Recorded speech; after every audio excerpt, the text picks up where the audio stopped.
Ladies and gentlemen, happy Friday. Happy Friday afternoon. Mick's just walked off screen there.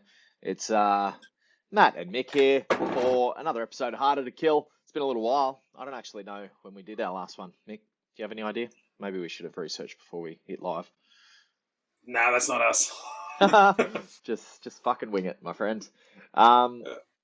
Mate, it has been a while. Harder to Kill was a series we did a while back. We would just pick a topic, we would deep dive on it, we would level ourselves up, read a few books, and then come on and teach people about what we learned. The purpose of this is to teach you how to live longer, how to increase your longevity, how to be stronger, how to be tougher, how to be more durable, how to be more resilient mentally and physically. Was sort of the idea behind this podcast when we first started it. Ideas that I think you and I both still are very much aligned with. We want people to be ready for life, and with the return of Taipan, with our first Taipan, but the return of the event coming back after it got cancelled before its first one. Now that it actually is happening, I thought getting on this podcast and doing this Harder to Kill would be a good thing to do again, to chat to people, let people know what we're about, let people know about, what stuff we care about and stuff we think they should care about. And Taipan is very much along the lines of this idea, this value that we both have, that you should be ready for anything.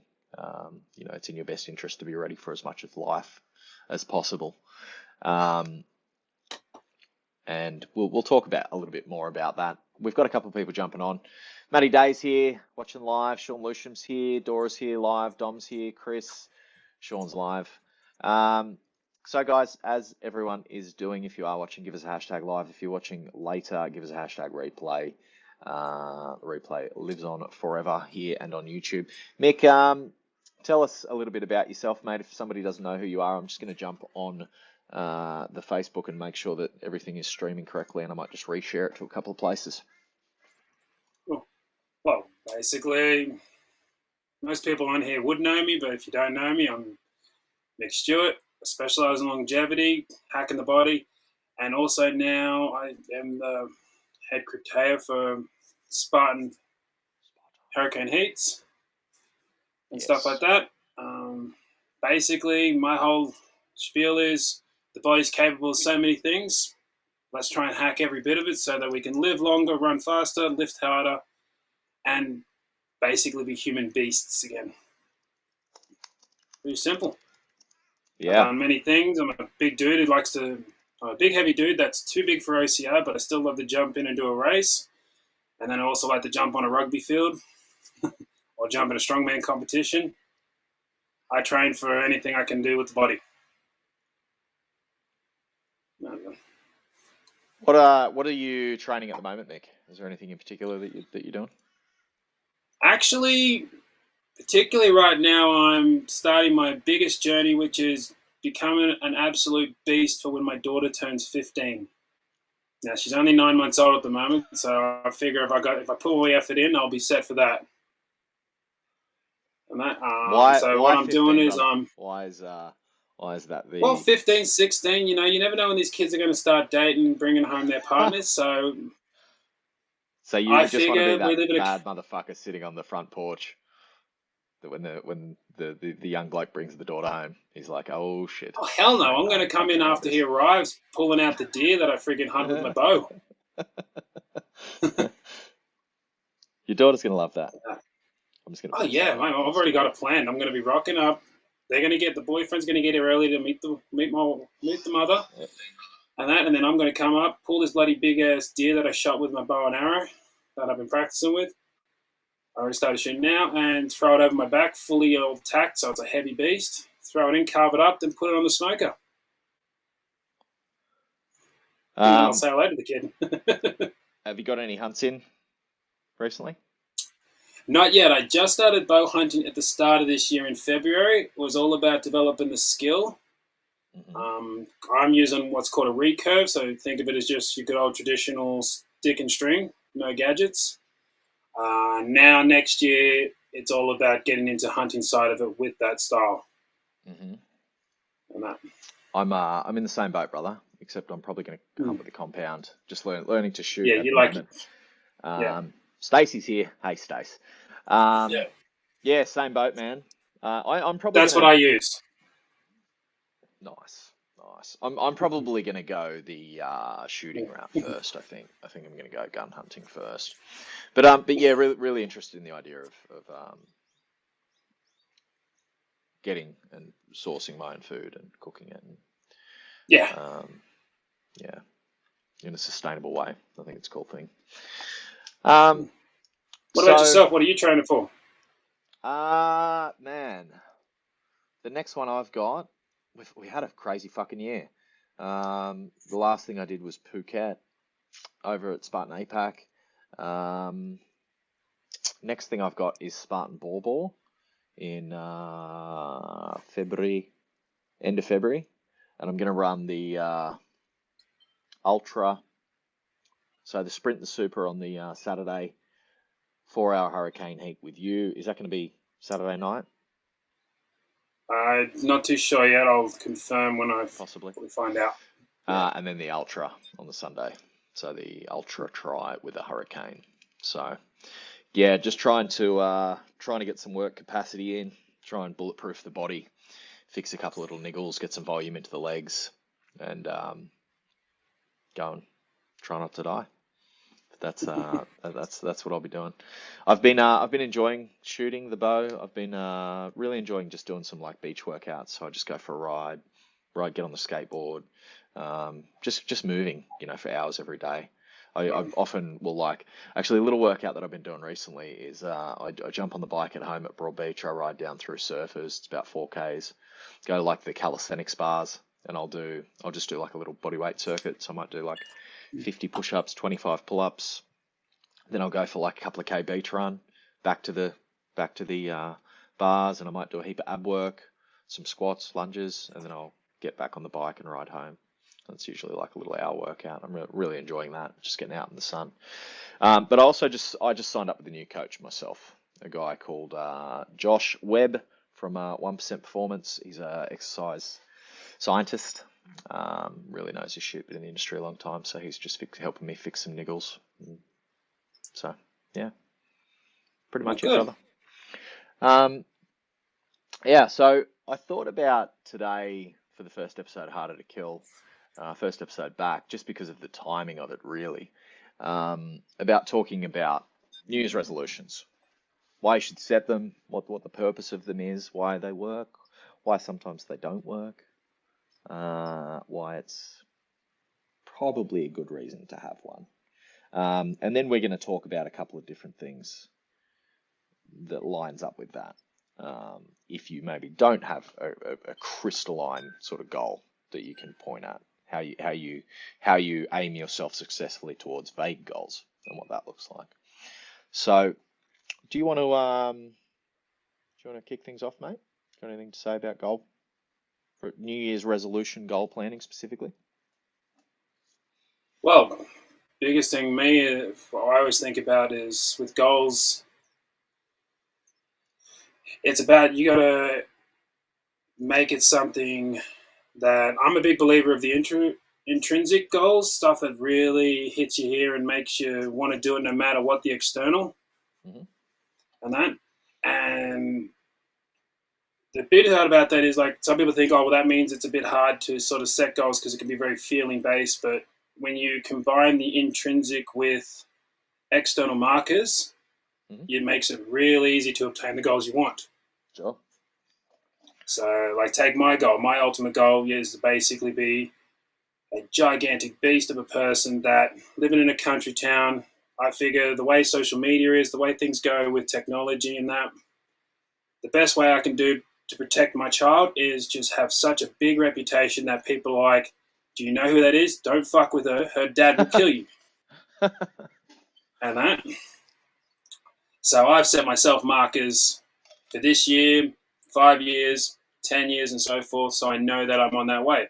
Like this year, I want to achieve, one of my goals is actually achieving I put it down as I want to do 15,376 kilometers this year. What's the relevance of the number?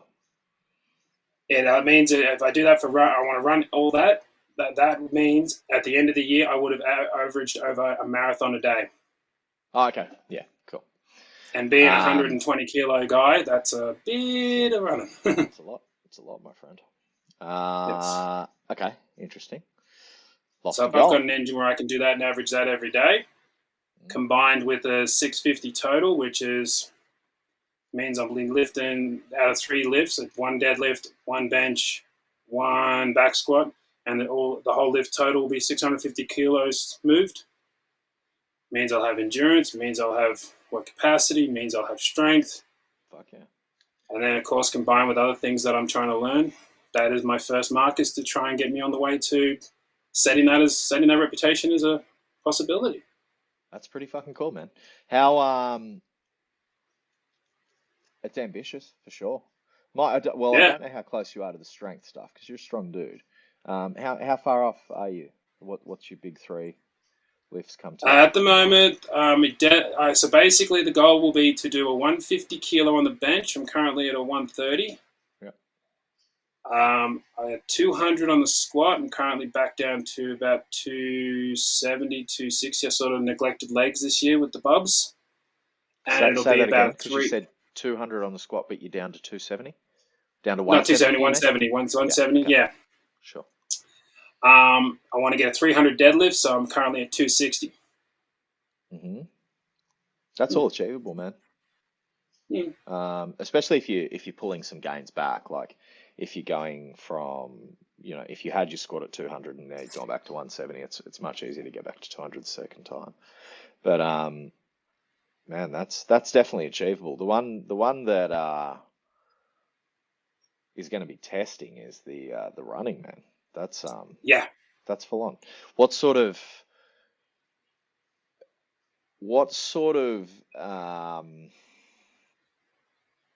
barriers do you see, or what do you think is the biggest barrier you see to being able to achieve that sort of mileage? Because I've got obviously a good idea in my head what that might be, but my size is going to be one big barrier because I still don't want to cut too light because I still playing rugby this year. I've really enjoyed playing rugby, so I still want to play prop, which means I need size to throw people around. Mm-hmm. My joints and everything, so my running, because I run in Vivo barefoots and everything, so I don't change my shoes for anything unless it's work boots. Yeah. So that'll be making sure my run is dialed in. It'll be at the moment, I will have to actually do more than a marathon because I'll be building up to getting that marathon distance throughout the day. Sure. So it's not going to be like the first, I'm going to just start running a marathon every day. I literally designed this as a thing of like, I've got to build it up within the first month or 2. And then that means there's going to be a few days where I'm going to probably have to do a few weekends. I might have to try and pull off a double marathon or something to get me ahead or catch up. That's a big project, man. Just from the time, just from how much time you're spending on your legs. This is why I like you, Mick, because you're a little bit unstable like me. Oh yeah. When are you starting? I will start on the 1st. That's when I start running. Cool. Getting back into I've been running already just to start getting the body feeling again. But yeah, basically on the 1st, everything starts. We get straight into training. We get straight into if the programs are all set for myself. Mm-hmm. I'm sort of lucky, like for myself, I have a very big knowledge and a very big base of stuff that I have to deep flexion stuff. But I also hate myself really hard enough that I don't shy away from putting myself in the suck. Yeah. And that, like, I know some people, they benefit from having a coach that'll push them there, but I've always found no one's pushed me as hard as I want to push me because I'm willing to put myself in very, very disgusting spots. Mm-hmm. I mean, how that 24-hour challenge I did blindfolded was just because I wanted to see what it would be like. Yeah, it's just embracing that suck. And I mean, look, I think anyone who's into exercise is usually pretty good at forcing themselves or making themselves do some sort of modality, right? So one thing that I do with clients is like, like I've got a client at the moment who I'll give him gym workouts to do, and he's fucking sweet. He'll do them all day. But if I give him Yeah. like running, conditioning stuff to do, not real interested. So that's the stuff I'll do with him in his sessions. And then Yeah. also like accessory imbalance work, technique work, stuff like that. But I've got other clients who will fucking run all day, but they won't do gym work. So it's like, well, guess what we're doing? We're doing the shit that you won't do on your own, like add that accountability in. So it might be that you get yourself like a yoga teacher because, the mobility is something that you won't do on your own, but it's really going to help you stick yourself together. Yeah. But you might be really good at just motivating yourself to go and kick your own fucking ass. Oh, I've got a simple, Disgusting shit. for me, I've got a very simple process when it comes to those things. If I have any initial thoughts that try to talk me out of it, then I double down on it. It's like, okay, well, obviously you're going to do this twice a day now. So for the stretching, I was lacking, and then I was like, I hate yoga, so now I stretch 3 times a day to make myself do it more. Yeah, cool.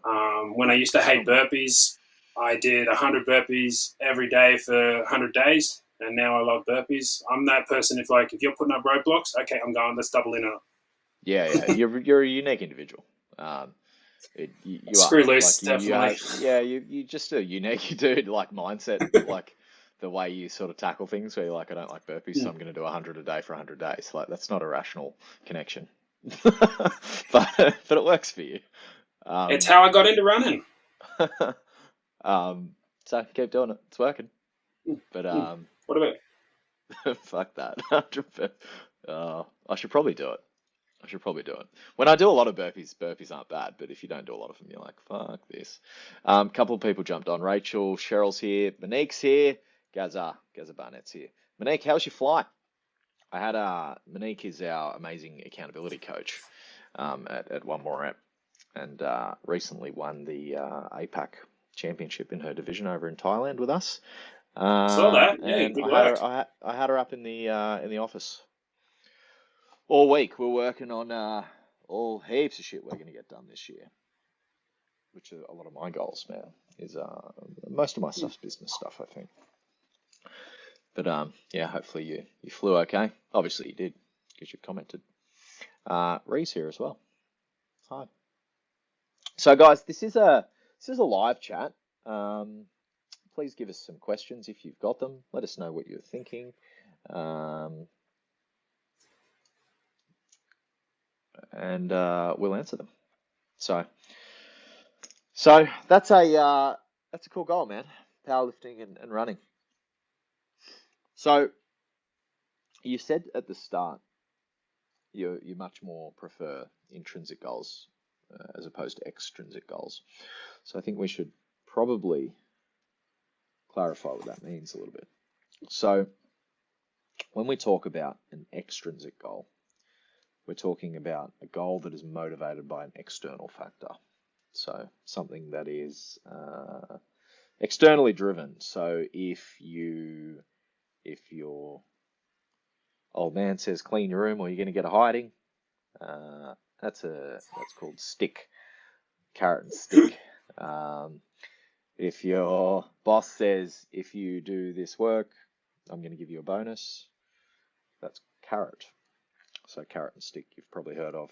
And basically it's rewards for behavior or positive or negative outcomes for behavior as a means to guide that behavior. So giving your dog treats while you're training your dog. This is extrinsic.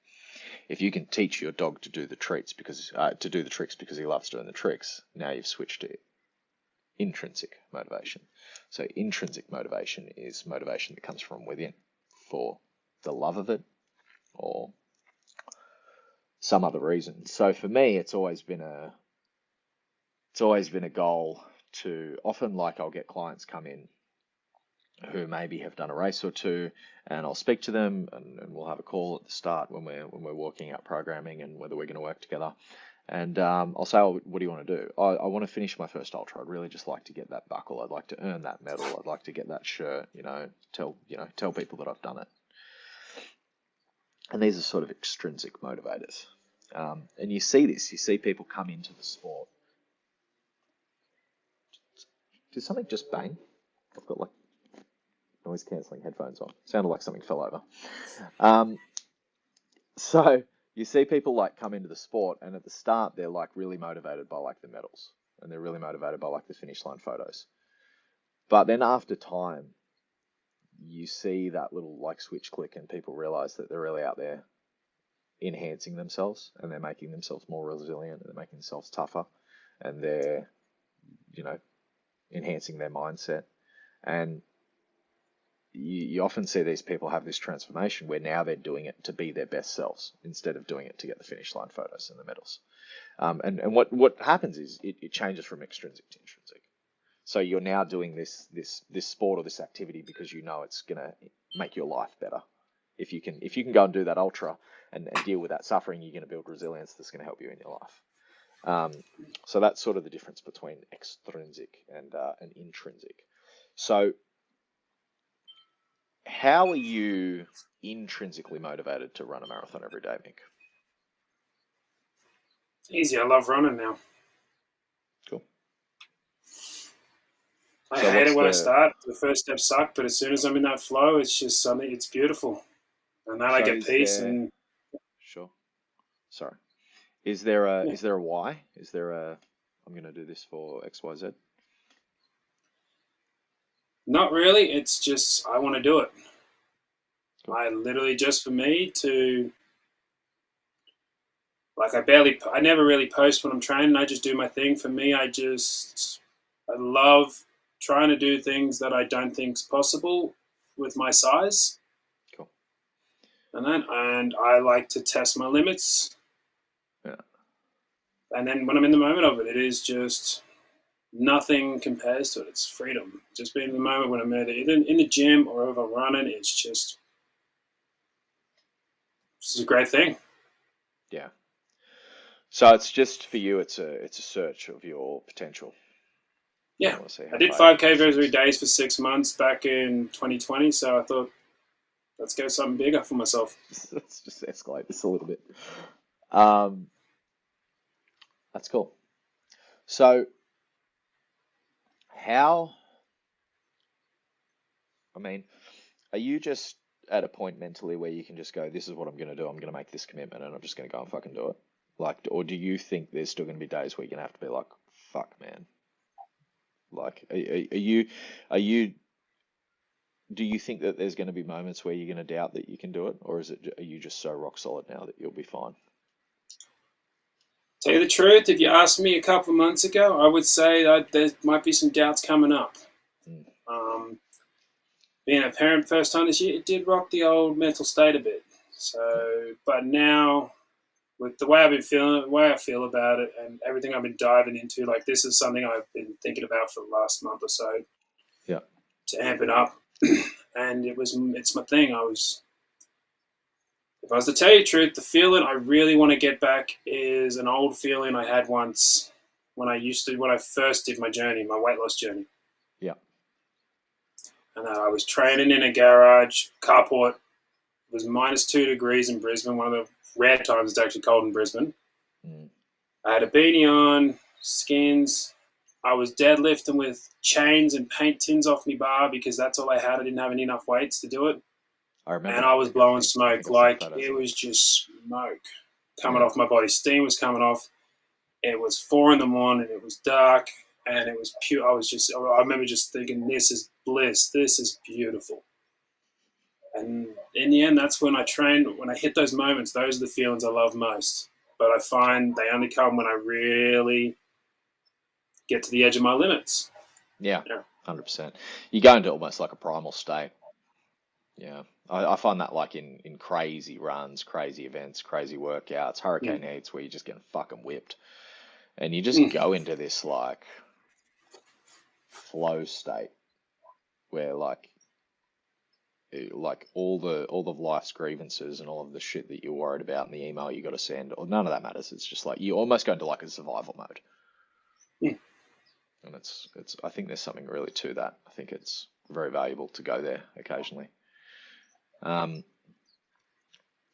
you, to make yourself achieve this, are you going to build in any extrinsic sort of rewards to help yourself along the way? I might jump in a Spartan race or something like that, or the Ultra, but in the end, no, I'm sort of I like things where it's you start it and you won't know at the end if you've achieved it. Cool. No point setting a goal if you know you're going to do it. It's not really a goal then. It's just something you're going to do. No. Yeah. I think if there's not a chance of failure, that you're not pushing the limit, not pushing the envelope far enough. Cool. How do you go about, say you've got a client who comes to you and they say, hey, I want to get into running, but I fucking hate it. What would be your go-to way of motivating them? Because obviously we want to get them to this intrinsic spot eventually, but that might not always be the easiest entry point. Or for me, I find that that's the case. What would be your go-to way of trying to motivate? So say somebody's telling you that they want to make this change, but intrinsically they're not feeling the change. Does that sort of make sense? How would you go about helping them do that? Well, first thing I ask them is, why running? What has got you suddenly thinking you want to run? Like, got to find out why, because obviously there is some reason why we do certain things. You know, for me, you've got to because let's face it, when it comes to endurance and stuff like that, there's plenty of other ways you can do it that are less harm on the body. Swimming, riding, stuff like that. You know, even on the rower, these things aren't as bashing as hitting the mileage on a road. Lower impact, for sure. Yeah, exactly. So first thing I always ask is, why do you want to do running? What has gotten you suddenly thinking run is great? And sometimes, they go like, oh, I just saw someone running, they look so peaceful. And I go, so you're after that run is high. And they're like, yeah. I unfortunately, I'm a bit blunt with people. I say, well, to get to that run as high, you've got to go through the suck first. Like, what do you mean? Well, how far do you run till you say, I'm bored with this? And they might say, I'll run 100 meters and then I think this is shit. And I go, exactly. I've got clients that will do a K and then they'll be like, bang, I'm in my zone. This is great. I got some clients that they don't feel good until it's after 5K. Yeah. It's just shitty the whole time. And it's like, that's why I tell them, run as high comes because you're achieving something that sucks. Yeah. Unfortunately, I'm not a person that can actually be like, put them nicely into it. And I'm more of a like I can train them nicely into it, but mentally, when it comes to running, especially like when you get really into it and you start not doing your headphones and stuff like that and you purely listen to the sounds around you, it's going to suck before you find the good. And that's what I always tell people. Like, you get more results when you realize I can't butter people up. I can't be nice. And I get can't the impression that you're going to teach your daughter how to swim by just throwing her in the pool. Mate, she already falls over and I say, get up, keep going, dust it off. I'm just one of those guys that as I say, I come in with you get more results by hitting a stick of dynamite with a sledgehammer rather than a little pick and a chisel sort of thing. That's how I approach things. But that's how I've always approached them myself as well. That's how I've achieved anything worth achieving in my life. Don't sugarcoat things. Just get out there, fucking do it, put in the work. It will improve. It will get better. Yeah, I can't. You have to fairy dust it for you. Yeah. Yeah. We can train it and, like as I said, build you up, do the nice, easy, say, run, walk, till it starts feeling better. Stuff like that is little elements that I will make the run itself seem a little easier. But mentally, you got to be ready to suffer a little before things get great. And that also comes down to the chemical reaction of the brain doing that as well. For sure. I think we don't have enough discomfort in our lives anyway, man. I think there's so much benefit to putting yourself in difficult, uncomfortable positions that suck. Yeah. So I'm just looking at these comments. So these comments. Do the BTU 100 mile and Mick knock off 4 maras in 24 hours. He just might. I had a good run with Matty Day this morning. Came down, we did a run through Burrell Beach to Surfers, had some breakfast. It was fucking great. Ree's saying I was literally English, Matthew. Literally that client. Mick told me to run, and so I did. Must be magic. Was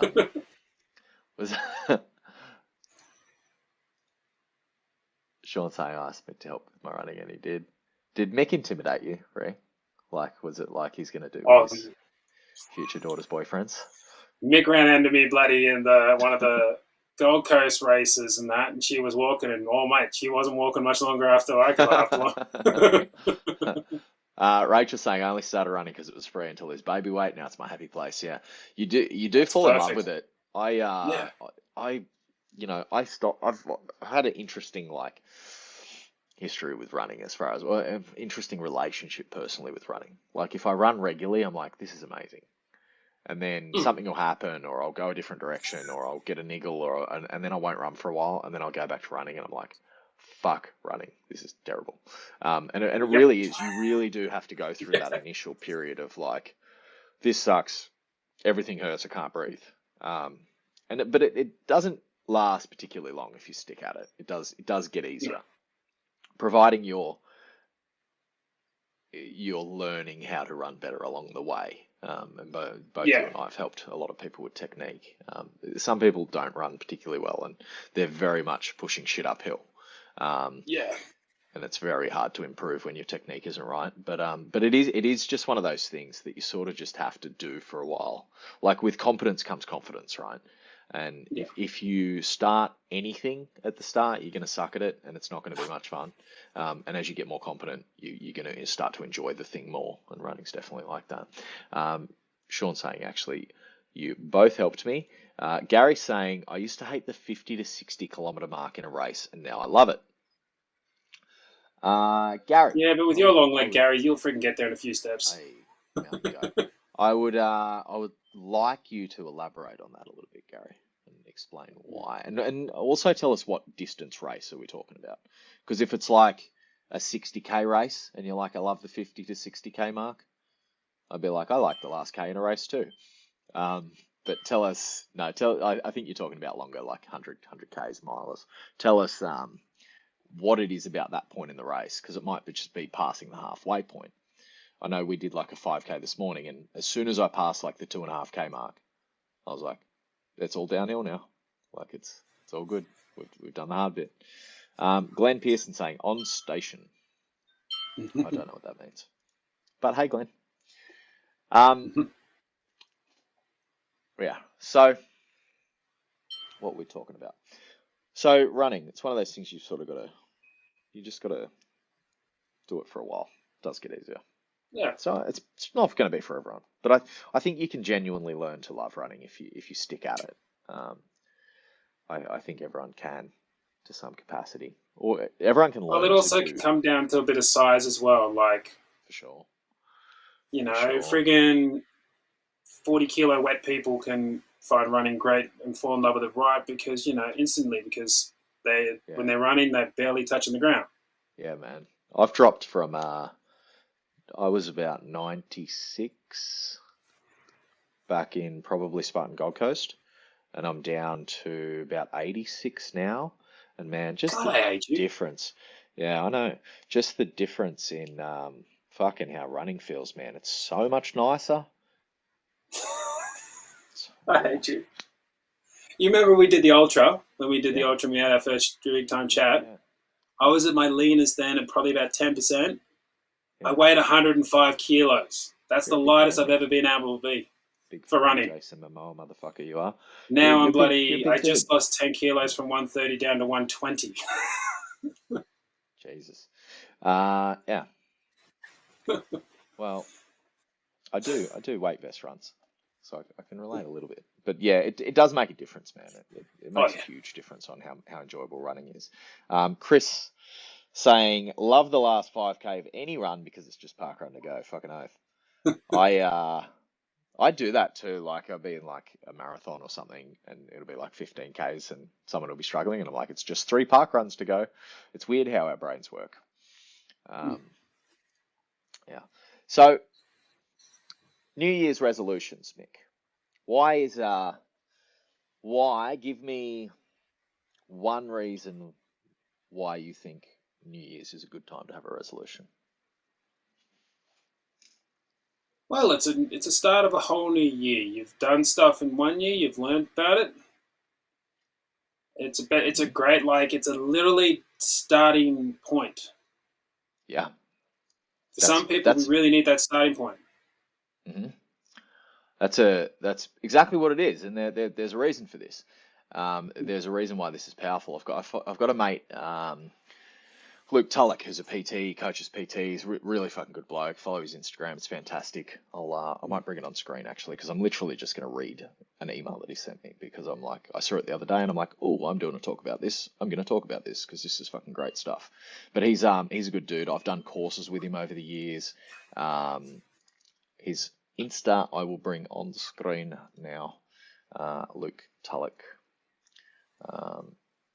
So _ Luke Tulloch, and it was basically this post that he did, but then he did send out an email, and I'm just going to read a little bit of the email because it's interesting. So basically he's saying, a lot of people say New Year's resolutions don't work, but it's actually a really good time to set goals because of the fresh start effect.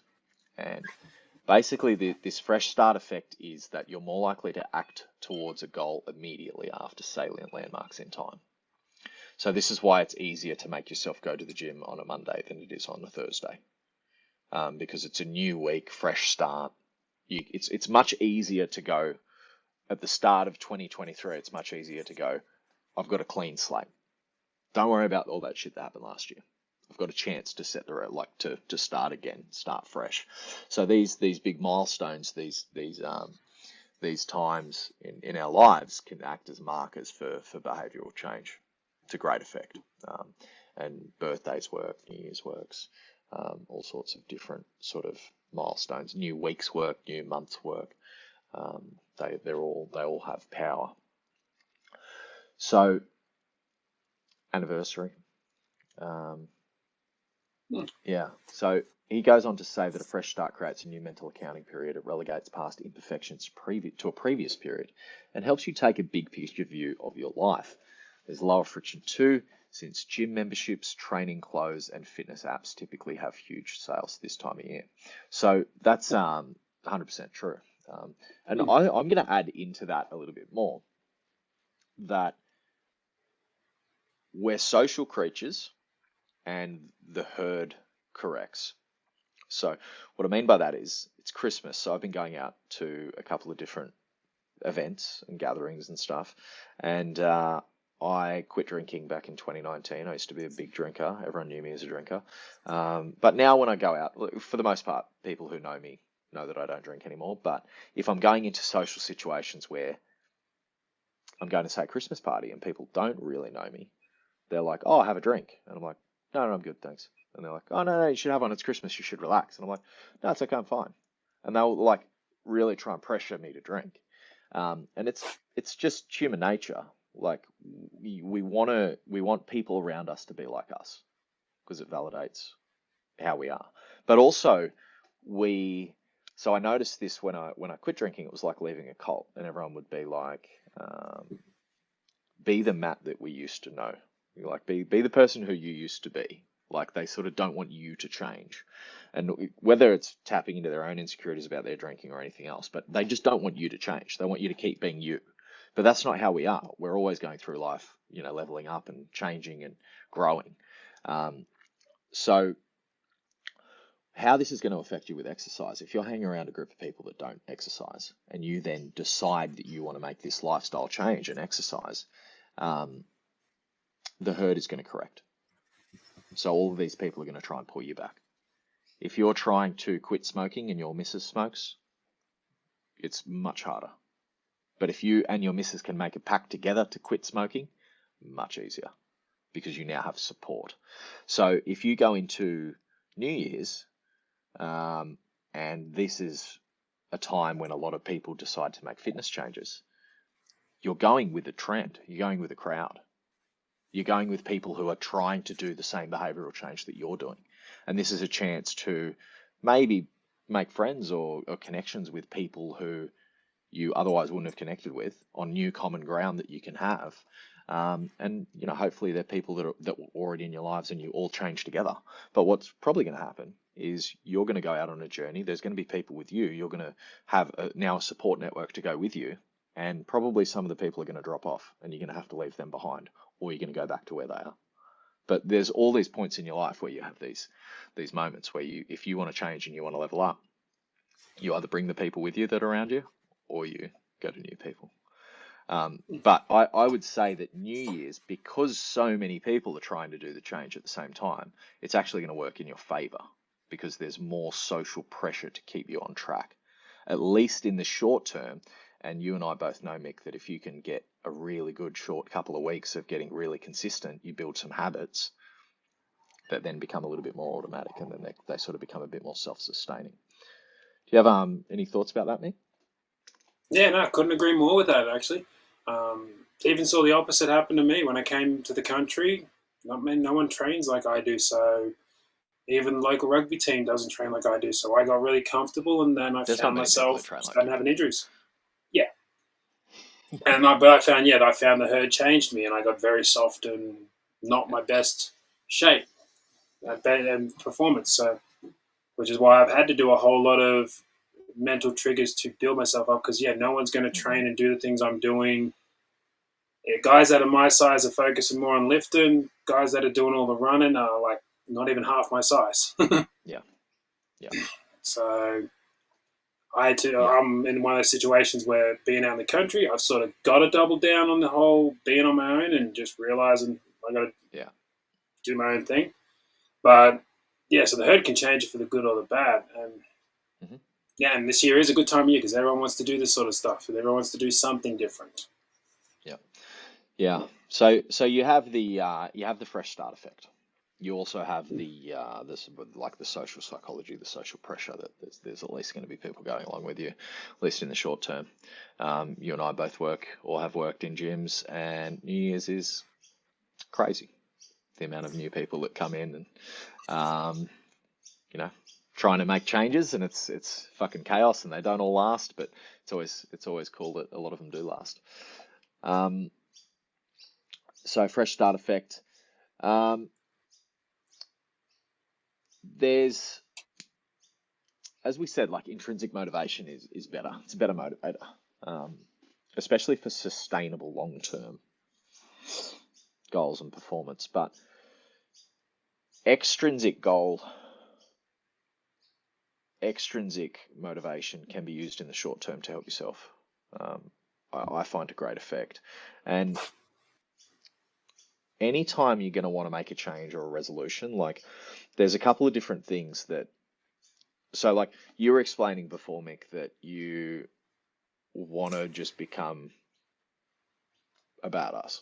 You just want to be big and strong and tough and be able to run and be able to shoot and be able to hunt, and you're just self-sufficient and resourceful and self-reliant. It's a fucking cool thing. It's a cool thing to aim for, but it's sometimes difficult to go, I'm not fit now. I want to be fit. What does that look like? Like a lot of people need steps in the middle, to be able to get there. So I've always looked at it from like a project management perspective, where you've got a big thing that you want to get done, but then how do I break that into chunks that will take me a year? How do I break that into chunks that will take a month? What does that month look like in weeks? And then what does that week look like in days? And now we can start to get to behaviors and habits that are going to get us where we need to go. So I did a thing a while back, because we'll start talking about goal setting. We'll talk about SMART goals, all these type of buzzwords that you've probably heard. But I think I did a chat. We might have even done a Harder to Kill episode on goals. I'm not sure. I think we did. But I did a chat on this, and I did a little PDF that I made a while back. So I might bring that on screen, and we'll see if we can use that, because there was one thing in there that I wanted to sort of touch on. But these are all things that are going to help people make changes. Because I would say most people are going into a New Year's with a New Year's resolution or some sort of goal. I would say. I'll sort this out, Dom. Sorry, Mick, but I'll just go to Dom's comment here if you want to answer that. So, oh, well, she said, what are both your thoughts? You go first, Mick. What are both your thoughts on music, no music during running? Mate, both are good. It all depends on what you're doing it for. Sometimes running music can be great for, like, you can actually get playlists that actually come with cadence in them, like some to help you work on your cadence a bit without hearing the did. So, like, And when you're talking about cadence, you're talking about working on speed. Yeah, your steps per steps. minute, how many times your feet hit the ground. Yeah, So sorry, yeah. I'll just sort of summarize this. So often what people will use when they're trying to work on their cadence to get their cadence to an optimal level is like a metronome, and that'll like tick to a tempo. So like musicians use. But what you can do is get a certain playlist that are set at, say, a 180 BPM playlist. So it's like dance music that the beat is that ideal cadence that you can run to that and sync your feet to the music. So, sorry, Mick, just for anyone who didn't know what that was. Yeah. So no, that's perfectly fine. Like, and that's where it's good. It can be good like that, where it does that. It can be good for the pump up. Some people find that when they're in a bit of a sucky moment and that song that's just their jam, it can change their thoughts from away from where sucking to, oh, I love this song. And next, they feel really good in their run because they're just listening to the music. They're feeling really great from it. And they're not actually focusing on the suckiness of the run. I mean, there's been studies that have shown that it has improved performance by about 25 to 30% in runners and stuff 100%. Like that. It's even banned in No music sports. is also good. No music is also great, especially if you are running events where you're sort of frowned upon to have music on, obstacle course races, some trail events, even some marathons don't allow you to have music in there. Some sports because they know how much performance enhancement it is. Also for like safety reasons, they say, but. Yeah, so it's good to actually practice that as well and be able to run and just listen to the environment around you. Me personally, I either listen to a metronome, just beep, beep, beep, beep, beep, so if I'm trying to do that sort of stuff, or I like nothing. And that's especially mainly because I'm out in the country and we have friggin' B doubles and that pass us regularly, and I do not want to get taken out by them. Yeah. I'm big, but I'm not that big. Music, brother. The shocks. So I'll take these off for a sec.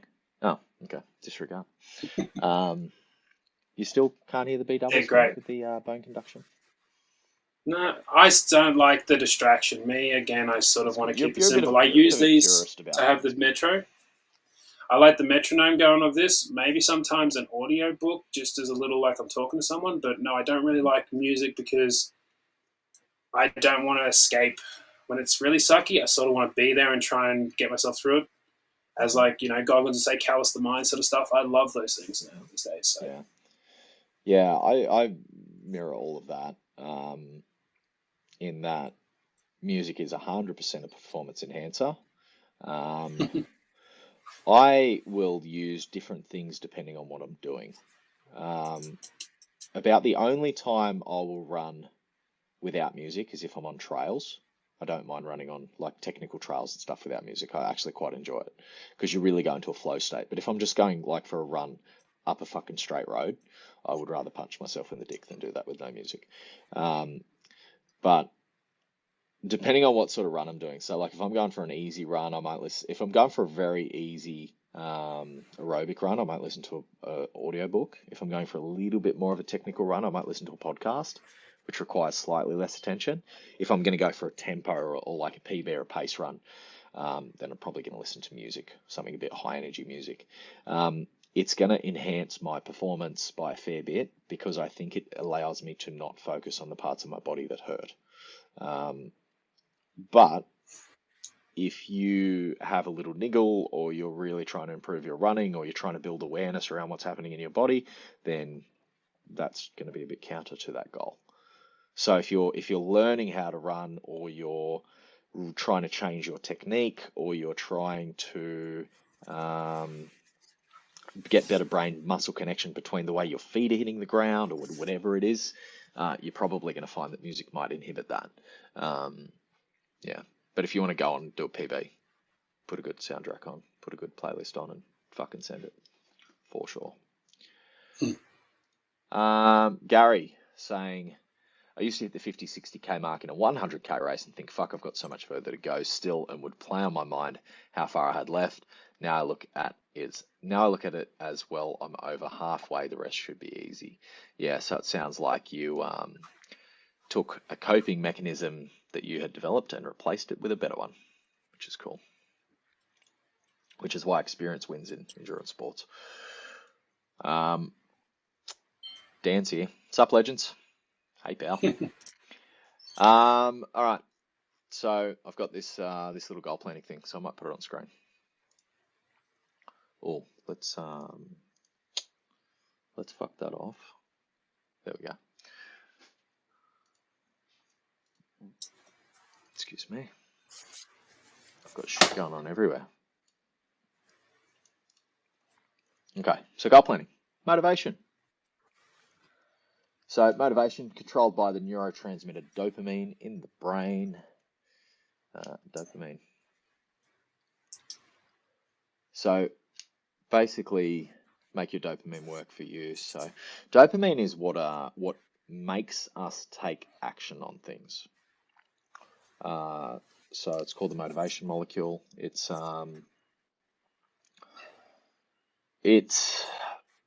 often thought of as the reward pathway in the brain, but that's not entirely accurate. So it motivates us to do things. So dopamine is why you get out of bed in the morning, because if you didn't have any dopamine, you'd just stay there and shit your pants and then you'd die. So dopamine's important. When you are really dopaminergic people, which I am, is people who are quite goal driven, but they also tend to be live a more extreme life as well. So adrenaline junkies, stuff like that. So dopamine is what will get you to take action on things. Now, compulsive gamblers, stuff like that, they're going to be very dopaminergic as well. And it's not actually winning the bet that releases the dopamine. It's hitting the button. So it's when the coin is in the air. It's the anticipation of what can happen. That's when the dopamine spikes. Super interesting. So the way you can make your dopamine work for you, track your progress, make it social, focus, think about the reward. So we'll get through all of this. There was just one or two things in here that I wanted to show you. So motivation is a fire from within. If someone tries to light that fire beneath you, chances are it will burn very briefly. Stephen R. Covey quote. He wrote the 7... It'll come to me. What's that book? Really good self-help book. 7 effective habits for... That's the one. For highly effective people. Yeah. Thank you, Stephen. Highly effective people, yeah. So he wrote that. So this is Maslow's hierarchy of needs, which is super important if you're thinking about motivation. And especially if you're thinking about making change. And I'm going to touch on this briefly because I think it's important. But I'll just fuck some of these things off on the screen. Let's get rid of the logos. Let's get rid of all that. Okay. So Maslow's hierarchy. So this is the idea that you have different things that you need, and they come in priorities, an order of priorities. So you've got physiological needs. You need air, you need water, you need food, you need shelter, you need sex. If you do not have air to breathe, then you don't really care about your status. You don't really care about what fucking car you drive if you can't breathe. So you don't care about if you have no shelter, no food, no water, you're not going to care about friendship. You're not going to care about employment. You're not going to care about love. Like you're just in survival mode. You're just going to try and stay alive. So one thing that I often have with clients is they will say something like, I want to work on some sort of self-actualization goal. So I want to work on something like up the top here. And, self-actualization is like being the best you can be. So like reading, learning, leveling up, exercising, exercising for the sake of being the best you can be. Because you might be exercising for status, or you might be exercising for a six-pack, and that might fall in a little bit lower here. But it's not the best way to exercise. If you're exercising because you want to get status, that's an extrinsic goal, and it's not going to be the best thing to sustain you. If you're exercising because you genuinely just want to be the best, strongest, physically, live the longest, be the happiest, be as optimized as you can be, this is the best place to be. But it's really hard to think about shit up here if you don't have shit down here sorted out. So if you're going into 2023 going, I really want to exercise, and I want to read a heap of audio books, and I want to I want to start a business, and I want to do this, and I want to do all these things that are going to level me up, but you don't have any security, or you don't have your health, or you don't have your you don't have a group of friends around you that are supportive, or you don't have fucking food. Like, it's really hard to focus on this shit. So often I'll have somebody who's really trying hard to make a change in their life, and they just can't get the pieces to fucking fall together. And it's like, where is this like self-sabotage coming from? Why are you tripping yourself up? And it might be that they just hate their fucking job, or they are in a relationship they shouldn't be in, or they have a really poor relationship with their kids and it needs to be fixed. So they're trying to care about this really high self-actualized stuff up here, and they don't have lower pieces of the pyramid sorted out. They're not building off a firm fucking base of support, and that makes it very difficult to care about those higher order things. So it's more complicated than just a pyramid like this, but it's a really interesting thing to keep in your head. Because if you are somebody who does stop start, you're on the constant roller coaster. Why is that? What's maybe keeping you up at night? What's giving you anxiety? What are the things that you could probably fix in your life that you're not? What are the elephants in the room that need to be fucking addressed? Because sometimes that can help you solve things. Do you have anything to say about the hierarchy, Mick? Nah, basically you covered most of that. Cool. I just made this a little bit bigger so we can see those flowing locks. You could be Jason Momoa's stunt double. Have you thought about that? It's a viable career option. Oh, when run? I worked in Brisbane, I was known as, they used to call me the Aquaman coach. Yeah, I like it. So yes, when that movie came out, it did a lot of good. It worked. Wasn't that worked in my favour? Crazy. All right. So Maslow's hierarchy. Anyway, moving on. So why set goals?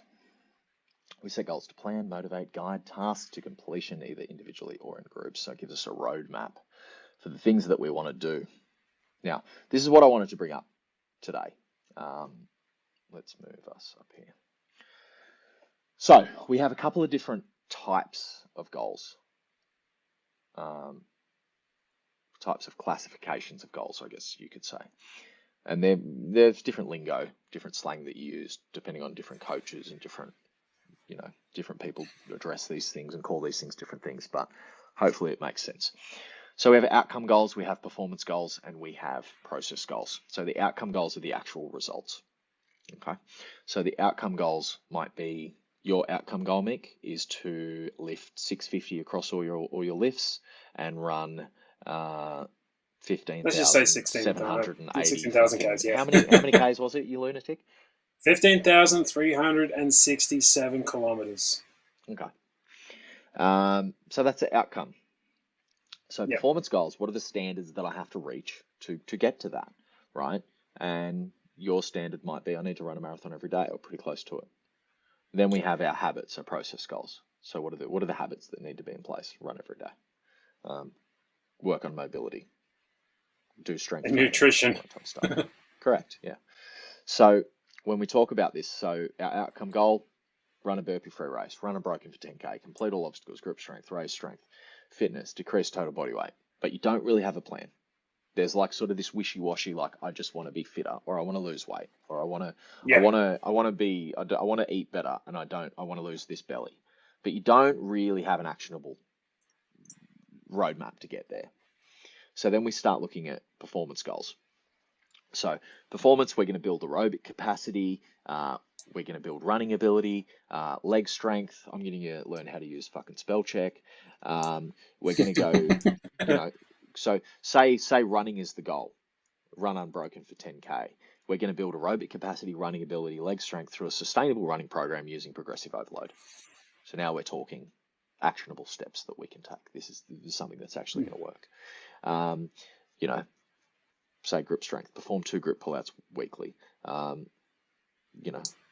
Complete all obstacles, learn and practice obstacle techniques. Weekly, eat within a caloric deficit for sustainable fat loss. So these are performance goals. These are standards. These are things that we have to achieve consistently to achieve our result, our longer term goal. Then we have our habits. So our habits are our day-to-day behaviors. So process, start exercising consistently, start eating better, follow fitness program, manage time better. Habits.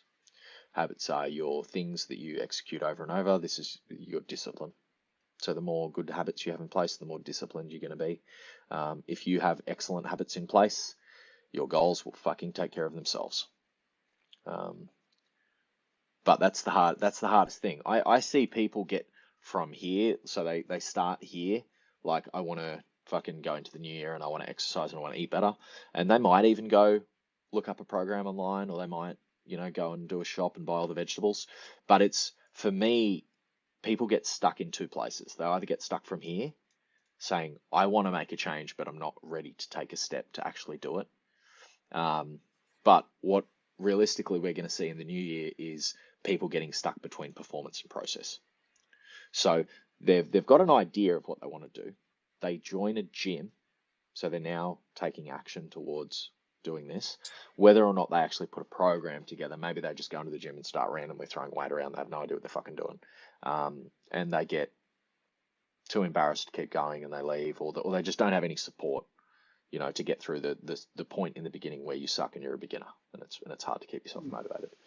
But that's sort of where I see people are going to trip up. Either they don't put an actual plan in place, or they don't build the habits to enable them to follow that plan that they put in place. I also think it also comes down to the fact as well, from performance to habit, people have the definitive. They thought of this as like, this is the end point, too, rather than realizing it needs to be a continual cycle of goals, performance, process. Mm-hmm. Whereas, like you see it all the time, how many people do like a 6-week challenge or something, kill it, only to double the weight straight after, or just not want to do it ever again because they had that definitive, this is when it's stopping. Yeah. They're you looking see at this, things. Yeah, you see this rebound effect with people who go on like diets. So they'll go on a diet, they'll lose a heap of weight, and then the diet's not sustainable for whatever reason, they fall off track. And then the self-loathing kicks in and they fucking eat, and they end up actually bigger than they were before the diet. So, yeah. Yeah. And that's like the thing, I think that's your biggest killer when it comes to your goals. Like mine, as I said, that's why I've got goals that are set for like 16 years at the moment. Mm-hmm. And then I've even got a goals that's set for when I'm 90. Mm-hmm. Because I know What's I want your to goal keep for when doing you're this. 90? Basically, I want to have a little facility in the hills and be that sort of like Kill Bill style. People come to train me, still be able to perform. Okay. Still doing everything. Crazy old man on the hill sort of shit status is what I'm going for. Mad. And that, even to the point that the goal is to live to 99 on my 99th birthday. Say, thanks everyone for coming. Go for a trail run. Find a nice place to lie down. Fall asleep. And that's it. I'm never getting up again. Wow. That's my ultimate goal. Wow. Diet 99. You don't want to get to 100? Yeah, well, I don't want to do 100 because then I'll have to start all over again. It's 00, so you got to go again. Mate, it's cool. I mean, what you're seeing there is, I think you have values.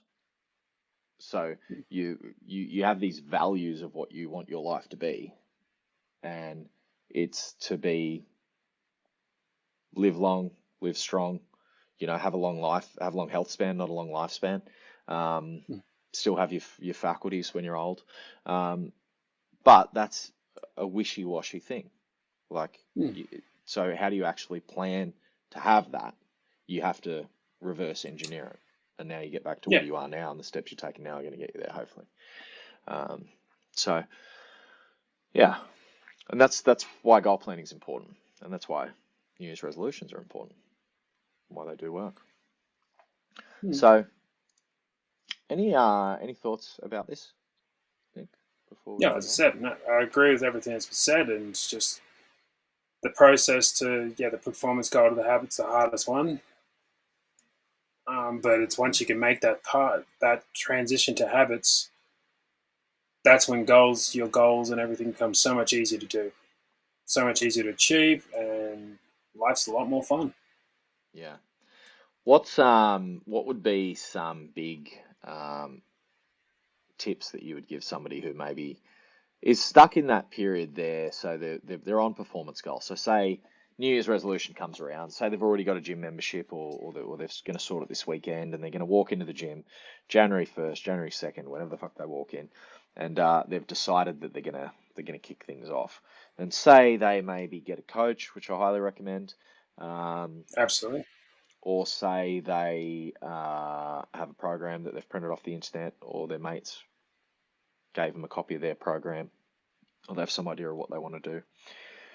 What would be some of your best advice that you would give somebody in that stage to take that plan that they've got and implement it in a sustainable way and turn these behaviors that they want to create into habits? First thing would be, so like, let's take a typical weight loss one. Someone wanting to drop 10 kilos or something. Mhm. I always ask them, okay, well then, what are you wearing? When you've got 10 kilos, when you see yourself 10 kilos, you're going to walk around with the scales, or what are you wearing? What am I wearing? And What if am I they wearing right say, now? Singlet and no pants. I know what you're wearing, yeah. So when I worked on the Gold Coast, it was really easy. A lot of people wanted to have that. I want to wear this style sort of swimsuit at the beach or something. I was like, great, go buy it at the size you want to be. Yeah, that's cool. Skin in the And game. that one, that puts down more finer skin again. You bought it, it's going to be there in your face. Mm-hmm. I then also ask them, what are you doing after that? Yep, super important. Automatically start thinking beyond it. Like when I have people come up to me and say, "Oh, I want to be able to run 5Ks without stopping." Okay, what are you doing after that? I go, "What do you mean?" I go, "Well, what are you doing after that? Because it's 5Ks you're going to get 5Ks real quick. Mm-hmm. But what's after the 5K?" And if they say, "I don't know," and I go, "Well, there's your problem. Because once you've done 5K, do you really want to do it again?" Mm. There's not a lot of people that can do the same thing over and over and over. That's a real hard habit. So you need to your dopamine effect. The dopamine effect is always better when Chase you'll the get the next same goal. dopamine effect as you increase Mm. of the stimulus. Doing the Yep. same stimulus is going to just get very dull very quickly. Yep. This is why I think part of like the post-race depression thing. So you Yeah. like say you have somebody who has decided that they're going to train for a marathon, and it's a big thing. Like a lot of people run a marathon. It's one of the biggest physical things they ever do in their life. And people will train. Like some people take them very fucking seriously, and they'll train for 6 months or a year, and they'll devote a large portion of their life, and they'll actually attach a fair bit of their identity to this thing, which is interesting.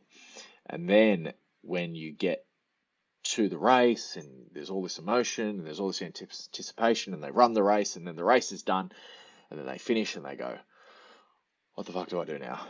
And then a big part of their identity is tied to this thing that's happened, and they're just sort of a bit fucking lost, and you get a bit depressed. You lose this sort of sense of purpose that you've had, and as a result, often people will go. A lot of people will stay fit after that because they're like, oh, "I've gotten super fit. I've done this marathon. I'm gonna keep going down this endurance world." But a lot of them will just stop and rebound back the other way.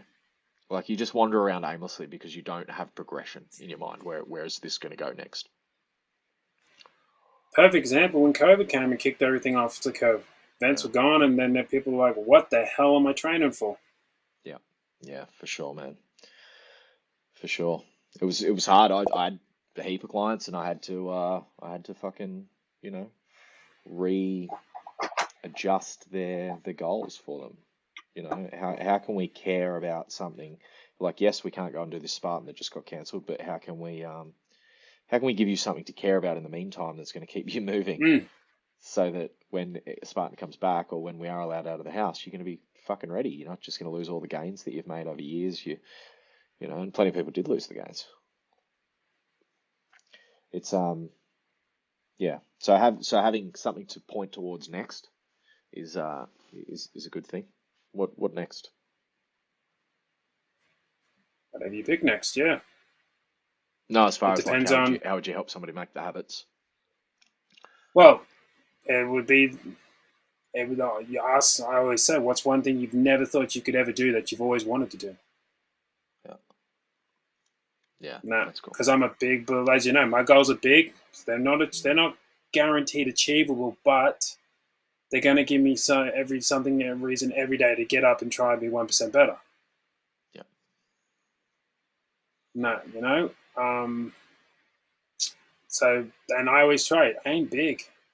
If you never achieve your goal, you at least spent the whole time of your life trying to achieve it, which means you had something going for you. But I mean, that's going also back into old samurai philosophy, where they basically every day was spent about being one day a little better, a little better. Yeah. You know, trying to move the needle forward. Yeah, exactly. That's compound. But to me, I like to approach. My favorite quote is, the biggest failure we have as humans is aiming low and achieving it, rather than aiming too high and never succeeding. Yeah. Yeah, I've heard that phrase the same way. I'd rather aim high and miss than aim low and hit, which is yeah, it's a good mindset to have for sure. So having some goals, having some things to aim towards, having things to aim towards after you achieve the current thing that you're doing. Anything else people can do to help their good habits solidify? And thinking that, like, whenever it's not that you don't have habits, it's just that right now, potentially you don't have very desirable habits. Like if your habit is finishing work and getting home and getting on the lounge and, you know, doing fuck all, watching Netflix, ordering fast food, and that's what you do every day, you're just in the habit of doing that. So you now have to unlearn that bad habit and relearn the good one. But yeah, is there anything else that you would say would be a good help for somebody to do that, Mick? So as we said, talk about, get yourself a group. If you know a group that's doing the same, if you want to get into running, so you join a park run, join a group that do regular runs. That's a great way to motivate you, because you got that social aspect. Yeah. Or otherwise get yourself a coach, someone that is not just going to be a person you can work with, but someone that's going to push you still. Like some of those coaches are very more cheerleader based out there, sort of places. Yeah. Some of them might be can be a bit too harsh and a bit too extreme for some people. So, you got to find that person that's going to get the best out of you, but also not have you dreading seeing them either. Or even just a gym buddy, man. Yeah. Just get somebody who you can go to the gym same time with, keep each other accountable. Get someone that trains, if you're going to the gym, someone that you want to train like. Yep. Join up with them, because if you aim for someone that's higher than you, you're going to push harder than someone that you're trying to drag up. Yeah, you're going to emulate those around you that you respect as well, which is super important. Better to be a big fish, little fish in a big pond, than a big fish in a little pond. So, goal setting. So you guys have probably heard of the SMART thing, which is make your goals specific, so they have to be quantifiable, I guess, measurable, attainable, relevant, and time-bound. I wouldn't say make them too attainable, because sometimes that can work against you. But this is just talking about that accountability comes in many forms: carrot and stick, extrinsic, intrinsic. Yeah, so here was a couple of things. So this is what I wanted to get to. So when making a goal, write it down. So plan it out. and that's sort of what we were talking about before. Actually have a plan, or actually have an idea of what you want to achieve, and then create a plan. How would I actually get to that? So if I want to lose 10 kilos, we then have to go, I want to lose 10 kilos by when? So make it specific. I want to lose 10 kilo, or I want to lose weight. Measurable. I want to lose, let's go back to SMART. So say we've got, there's two different versions of SMART. So specific, measurable, attainable, relevant, time bound. So specific, I want to lose weight. Measurable, I want to lose 10 kilos. Attainable, is it possible to lose 10 kilos? For you and me both, yes. If you're 40 kilos, probably not. You probably don't have 10 kilos to lose. So it has to be attainable for you to do and healthy for you to do as well. Like, there's guys who, want to be in Mr. Olympia. They're not going to. Like, your goal has to be attainable. That doesn't mean you should set easy goals, because there's not much point in doing that. That's not going to motivate you very much at all. But you also have to be realistic about your goals. They have to be something that you can get to. Relevant, it should obviously line up with you and your values, and what you care about. Time bound, it's got to be time bound. And this is where we were talking about before. Like, you can have a sort of a goal like you do, Mick, which is I just want to be a badass and I want to live a long time. But you're now breaking this into a smaller SMART goal, which is I want to get these lifts by this amount of time. This is what I have to do to get those lifts. I want to run this distance by the end of the year. And then you can back engineer that to get to a program of what you actually have to do day to day, week to week, month to month to ensure that your body's going to handle that fucking volume. So we want to have time bound. So let's say we want to lose weight. We want to lose 10 kilos. Is it attainable? Yes. Is it relevant? Sure. Time bound. I want to lose that weight over 10 weeks, kilo a week. Achievable if you've got a bit of fat to lose. If you're a little bit on the leaner side, maybe not as attainable. But that's going to depend on you. So you just want to make sure that whatever it is you do has a timeline, is bound by time. There's a deadline. And the deadline is attainable as well. So one of the reasons I like obstacle racing is it ticks all of these boxes as far as a goal setting perspective, because it's specific, it's measurable. Like, if I go, I want to run a 10K race, it's obstacle racing is very specific. You have to be able to do very specific things to do it. It's measurable. It's a 10K race. You know the obstacles. You know how strong you got to be. Is it attainable? Yes. Is it relevant? I love obstacle racing. Is it time bound? Yes. I bought tickets. It's on this date. I've got skin in the game. I've paid money to be there. It's social. My friends are going to be there. If I fail, it's going to be embarrassing. So, like, for so many reasons, obstacle racing is such a good goal to stay on track. Which is why when it went away during COVID, everyone lost their fucking minds. Or all the people in our crowd did. So, yeah.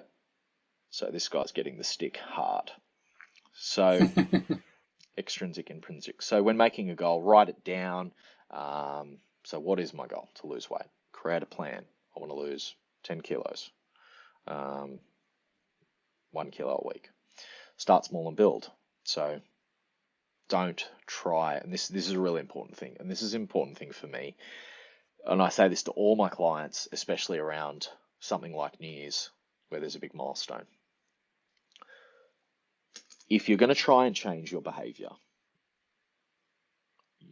if you get to New Year's and you're like, I need to fucking turn my fitness around because it's a train wreck, then chances are there's a few things you have to change. It's not just like, I want to just do an extra little bit of exercise, or I want to get a slightly better push up, or eat slightly better. Like, if you don't have a big change to make, it's probably not an issue. But if you're like, I'm 150 kilos and I'm fucking, very unhealthy, and I, don't exercise at all, and all I fucking drink is Coke, and I eat fast food, and, I've never read a book in my life, you've probably got a couple of things that you want to fix about yourself, probably. So you don't have to do all of that at once, because the more hoops you try to jump through, the less sustainable it's going to become. So if you want to change your fitness, say you want to change both your eating and your exercise, often I'll say to people when they first start a program, just get the exercise right for the first couple of weeks or the first week or Yeah, two.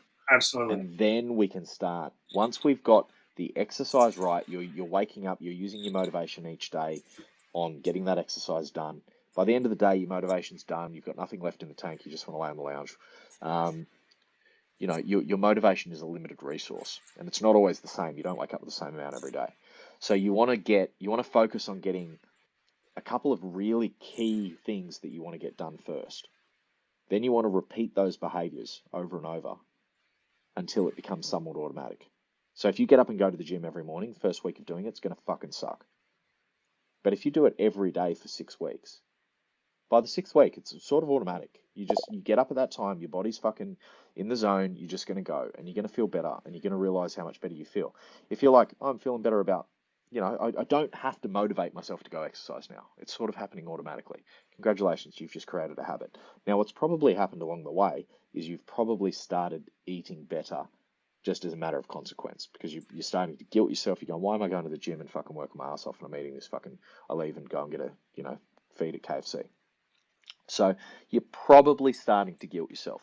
But if you're not, because often I'll say to people, like, if you're starting from a bad starting position, don't worry if your food goes back a little bit. Like if you're really putting all your energy into getting your exercise done and you start to slip even more in your nutrition, it's okay. Just focus on getting that exercise right. And once that habit has solidified a little bit, you now have a little bit more motivation free to go, all right, let's now maybe look at my breakfast. Let's get our breakfast right. And then just do that for a week or two. And then go, now I'm just going to work on my lunch and get your lunch right. And then you go, you know what, I'm going to try and listen to a podcast. 2 podcasts a week that are going to level me up. 2 health and fitness podcasts. And you just slowly just add more complexity in. And you let your body adapt to it and adapt to the change and get these habits to solidify. And then you just keep adding things in, adding steps in. So that would be big advice that I would say to people is start small and build. Work out what's the biggest thing that I care about. It might be going to the gym. Just go to the fucking gym. Put all your energy into going to the gym. Hack your environment to make that work for you. Put your gym clothes out in the morning next to your bed. So as soon as you get up, you get in your fucking gym clothes and you go.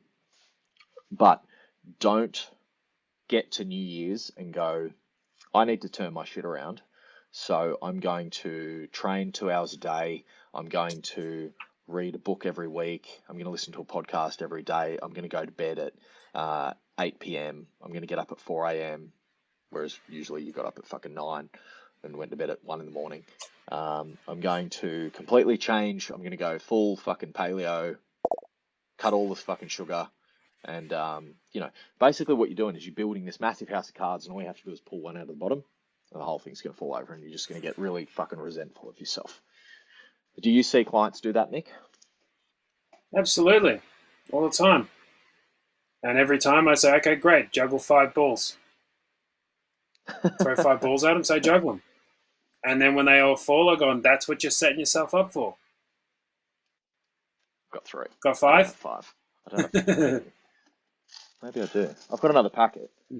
But I certainly can't juggle 5 balls.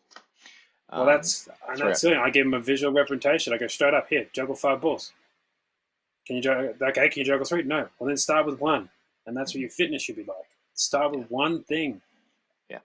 Yeah, and that's exactly it. You've got only so much focus and attention and motivation, and I've actually found it work both ways for me. Like sometimes I go, oh, I've fallen off track. I've gotten too busy with work. I've let things slip. I need to get back on track with things. Sometimes I just go, I'm just going to focus on the exercise, and I just get the exercise right, and the nutrition sorts itself out. Or I go the other way and I go, I'm just going to get my nutrition right and I don't give a fuck about the exercise. And then the same thing happens in reverse. Like you sort of start to create some good momentum and then all you have to do is just do a few little things, just throw a little bit of fuel in that fire. Yeah. And the momentum will, like the snowball will grow. So start small and build. What next? Make it publicly commit. Don't know why I wrote that like that. But yeah, make it public, put it on social media. I'm going to start a fitness challenge. If I'm not going to the gym in 2 weeks, everyone take the piss out of me. There's power in that. We do not like to be embarrassed in front of our friends. There's real. That's why public speaking is one of like the most feared things, because we do not like that we do not like to be Being ostracized by our ostracized. peers. What's the fucking like ostracization? How would I even say that? I have fucking no I'm idea. gonna have to look that up. Yeah, we don't like that. Like, I'm sure you can remember a memory that probably pops into your head every now and again of when you got embarrassed in school in front of people. And like, you'd just be laying in bed and it'll pop into your head. And I'm like, why do I keep remembering this shit from when I was fucking 8 years old? Oh, mate, I know. I can remember a really good embarrassment thing that happened to me at the Yeah, gym. we're geared for this, man. We're geared for Yeah. it. We're geared to remember the things that embarrass us, because that's how we learn. That's how we work out our way in the world. That's how we go, oh, that behavior is something I want to avoid in the future because I'm a social creature and I need to fit in with the tribe. And if they throw me out, I'm going to die because tigers will eat me. You probably won't die anymore, but you might have to live on the street with crazy people, which is probably just as bad. So it's, if you publicly commit to things, then you now have skin in the game. The same thing, it's the same mechanism when you buy a ticket. You've got skin in the game. You've publicly committed. Actually, put it out there publicly works way more than just the ticket alone. Sure. They even had it in good old peak races, death race, and all that. Mm-hmm. Yeah. They had so many dropouts one year, just people always giving up, that they made the next year everyone had to publish in their local paper that they were doing the death race. So good. They had an 80% no increase of success. Yeah. That shit fucking works, man. Those guys know what they're doing. That's what I mean. Too. So they know. Tickets one thing, but when you tell everyone you're doing it or you're doing a race, then that's when it really gets the skin in the game. Get you going. Yeah. Mm-hmm. They're going to ask you how's the training going for it. It's probably the number one thing you can do, because you see a lot of people like slink into the gym on New Year's and they just keep it real quiet. They don't tell anyone. And really what you're doing is you're giving yourself an out. Absolutely. You're giving yourself an out for when it doesn't work. So you can just leave shame-free. Fuck that. I usually always publicly say when I'm doing shit. And sometimes that blows up in my face. But, I said before, I'm doing the ultra trifecta. And you're doing the hurricane heat before it. So that's the part I like to hear. Fucking stupid. And I said it publicly on a podcast. So if I don't do it, fuckers will remember. Well, we'll see who's more stupid, your thing or my running. One of us is going to be stupid by the end of the year. We're both stupid, Mick. That's why we do this podcast. Because we're both a little bit stupid. Marcus says, "G'day, hello. Bree, can we recommend some good podcasts?" I listen to fucking almost everything Joe Rogan does. Andrew Huberman does some great stuff. I listen to a lot of comedy podcasts when I'm chilling. What have you got, Mick? Any good podcasts? I listen to a bit of Badro Killian. I like his stuff. Badros Killian is. Generally I sort of power athlete. Those guys always cracks me up, and just because they talk as brutal as we do, so I always like people that just don't sugarcoat shit. Yeah. And I think that's roughly about it. Of course, Joe Rogan as well. Yeah. Generally, that's about it with me. Then I'm usually like, if I have people that I'm sort of following or whatever, and they're on podcasts, I always love listening to their stories and stuff like that, or listening to different ways they present their information. So yeah. Mm-hmm. I like Modern Wisdom, Chris Willis, something like that. I saw him on Joe Rogan. I was like, oh, this guy's fucking interesting. And I've listened to some of his podcasts. Rich Roll. So Rich Roll wrote a fantastic book called Finding Ultra. He's got a really interesting story, Rich Roll. Have you read that, Mick? Finding Ultra? Yeah. Really good. I've not actually listened to his podcast, but I did listen to it. I'm sure I've seen him in an interview or two, maybe talking about the book. And he's a very good speaker, and he narrated the audiobook, and it was fantastic. Yeah. So, try those, Bree. When is Hurricane Heat Weekend happening, Mick? Do we have any? I know you came on the Aussie OCR podcast a while back as a Spartan crypto at that time, not just your general lunatic self. And you told us that there would be a Hurricane Heat Weekend. Has there been any details about that firm up? Nothing at the moment. Nothing more that I have to add to it. I've sort of taken a break for the holidays. Cool. So when I touch base with everyone again, you guys will know as soon as I do. We will get some info to you. But after Auckland, I've taken a holiday, so I'm on my break. Sweet. Stacey's saying Rich Roll's like a vegan Rogan. His podcast, at least. He is completely vegan. Threw down his cheeseburgers one day and just got on his bike and started riding.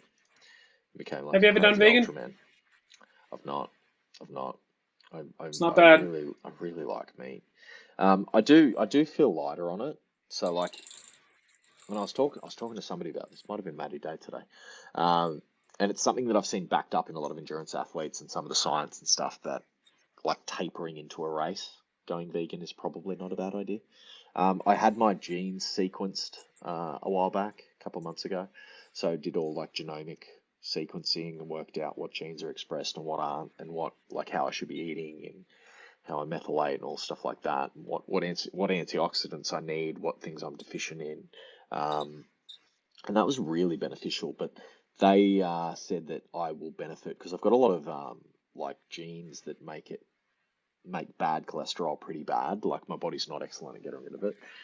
Really high risk of like diabetes. And they just said really good fats from like plants. Get as much of it as you want, like avocado, stuff like that. Like my body really likes that stuff. And I find when I eat like that, like I eat light, vegan-y avocado salads and stuff before, say, a big endurance event, I feel fucking great. But on the other side of things, I've found that a lot of people who have maybe, like, I've seen a lot of people go vegan to great effect, but almost all of them have been like endurance athletes. So I haven't seen nearly as many stories of like powerlifters who have gone vegan, or like strength people who have gone vegan, or even obstacle racers, because like, there's obviously large strength components. So I think there's something just about animal proteins that make it a lot easier for us to create strength. And it can also come down to sort of your ancestral DNA breakdown as well. Sure. Myself, I actually did veganism for 18 months. How'd you go? It was great. Felt great. My strength still went up. My body composition got really lean. And that's where like the Aboriginality in me was taken over, sort of thing, surviving off that. But I've also got a heavy dose of Scotsman in me. And as soon as I went back to red meat, I just found power and strength blew up like crazy. Body composition, just my muscle size literally doubled. Mm-hmm. Even to my wife who is, she's vegan still. She's been doing it for 10 years now almost. Yeah.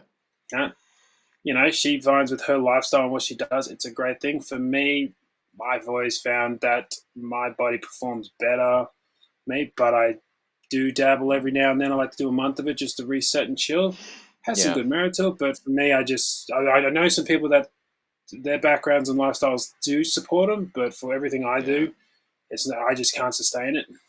See, I'm going off like a lot of anecdotal stories like yours just then. Like, felt great, leaned up, ran really well, all of that.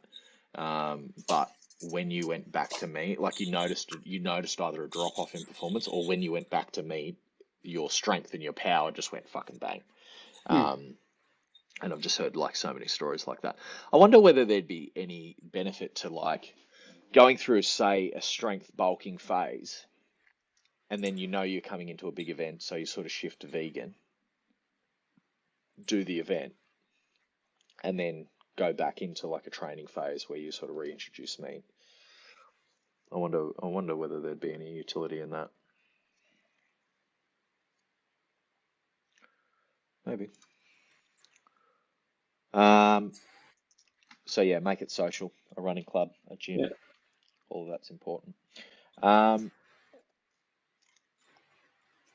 So if you're gonna stick to your habit, make it as social as you can. Try and find a gym where you like a vibe too. Like if Oh you yeah. go in, if you don't like the gym on fucking day one, like always do a trial membership, because you might go in and you're like, I don't like this place. Gyms just have different feels, different vibes. But also, I guess New Year's is probably not the best place to work out a vibe of a gym, because there's so many new people in there that it gets a little bit strange for a week or two. Create good habits. Well, the beauty part is you got social media now. Jump on, see what they promote, see what they post, see how their videos are, the stories. That'll give you plenty of idea of sort of the vibe as well, without fully thrown into it. Find your tribe there. Yeah. Yeah, it's a good idea. Yeah, so New Year's resolutions, they work, guys. They're worth doing.